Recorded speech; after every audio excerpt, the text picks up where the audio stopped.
नमस्कार. आज आपण कर्जमाफी या संदर्भात थोडक्यात अपडेट पाहणार आहोत. अपडेट खूप महत्त्वपूर्ण आहे. आपण शेवटपर्यंत नक्की पहा. शेतकऱ्यांची कर्जमाफी, तिचा सुरू असलेला अभ्यास आणि या योजनेसाठी लागणाऱ्या अटी शर्ती या सर्वांकडे सर्व शेतकऱ्यांचे लक्ष लागलेलं आहे. नेमके आता समितीचा अहवाल कधी सादर केला जाणार? या योजनेच्या अंतर्गत अटी शर्ती काय काय लागणार? गेल्या आठवड्यामध्ये महसूल मंत्र्याच्या माध्यमातून गरीब शेतकऱ्यांचाच या योजनेचा लाभ दिला जाईल, अशा प्रकारचं विधान केलं गेलं. आणि या योजनेच्या अंतर्गत अटी शर्ती जाचक असणार हे कुठेतरी त्यांनी दाखवून दिलं होतं. मित्रांनो, एकंदरीत आपण जर पाहिलं तर मुख्यमंत्र्यांच्या माध्यमातून बजेट सेशनमध्ये असलेल्या वेळोवेळी मंत्री महोदयांच्या माध्यमातून, कृषी मंत्र्याच्या माध्यमातून सांगितलं गेलेलं आहे की या योजनेसाठी गठीत करण्यात आलेले जे काही समिती, या परदेशी साहेबांच्या अध्यक्षतेखाली समितीचा अहवाल आल्यानंतर या योजनेचा अंतर्गत कशाप्रकारे कर्जमाफी दिली जाणार हे निश्चित केलं जाणार आहे.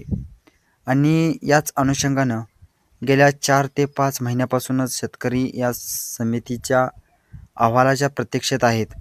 मित्रांनो, काल गुरुवार 2 एप्रिल 2026 रोजी या समितीच्या माध्यमातून आपला अहवाल सादर केला जाईल, अशा प्रकारे वेळोवेळी सांगण्यात येत होतं.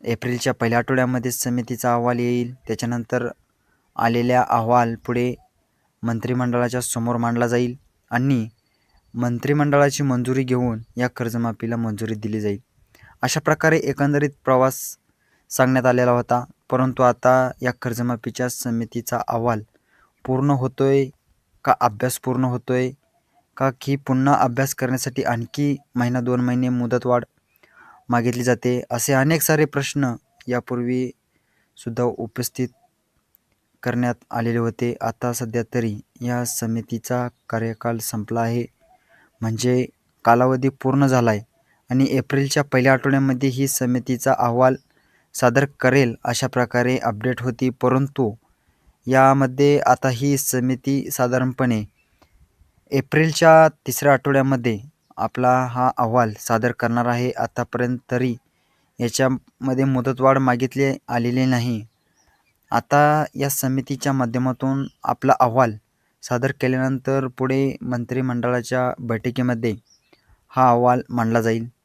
याच्यामध्ये देण्यात आलेले काही जे निकष असतील, अटी शर्ती असतील, त्यांच्यामध्ये काय उपाययोजना करण्यासाठी सुचवलं जाईल, या सर्वांच्या आधारे पुढे शेतकऱ्यांना कर्जमाफीसाठी काही पात्रता असतील, त्या पात्रतेचा GR निर्गमित केला जाणार. आता एकंदरीत एप्रिलच्या 3रा आठवडा हा अभ्यास गट समितीचा अभ्यास अहवाल येण्यासाठी लागणार आहे. त्याच्यानंतर साधारणपणे पुढची मंत्रिमंडळाची बैठक, म्हणजे जी काही GR आपण एप्रिलमध्ये येईल अशी अपेक्षा करत होतो, तो GR येण्यासाठी मे देखील उजळू शकतो. एकंदरीत आपण जर पाहिलं तर कर्जमाफीसाठी बजेटमध्ये तरतूद करण्यात आलेली नाही.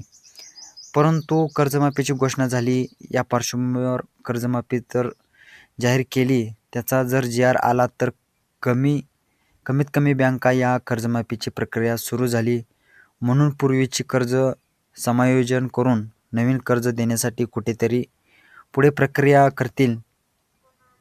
आणि एकंदरीत जर आपण पाहिलं तर खरीपाचा 2025चा वाया गेलेला रब्बीचा हंगाम, खरीपचा हंगाम, रब्बीचं झालेलं नुकसान, आता एकदा अवकाळीचं संकट, या शेतकऱ्यांच्या पार्श्वभूमीवर खरीप हंगामाची जरी तयारी करायची असेल तर शेतकऱ्यांना नवीन कर्ज मिळणं किंवा ही कर्जमाफीची प्रक्रिया पार पाडणं अतिशय महत्त्वाचं आहे. आणि या पार्श्वभूमीवरती आता आणखीन किती विलंब केला जातोय या ठिकाणी पाहण्यासारखं असणार आहे.